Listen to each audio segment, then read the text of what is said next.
নমস্কার। আজকে আমরা শুনব শ্রী শ্রী সারদা মায়ের অমৃত কথা। তপস্যার কি প্রয়োজনীয়তা সেই প্রসঙ্গে শ্রীমা বলছেন, তপস্যার দরকার। এই যোগেন এখনও কত উপবাস করে, খুব তপস্বী, গোলাপ জপে সিদ্ধ। নরেনের মা আমাকে দেখতে এসেছিল।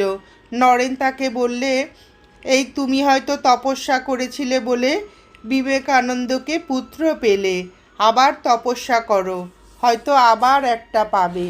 ঠাকুরের ভক্ত পূর্ণবাবু কঠিন অসুখে পড়লে তার মা এসে মায়ের কাছে ছেলের রোগ মুক্তির আশীর্বাদ চান। সে বাঁচবে না জানেন বলে মা এতে বিরক্ত হন।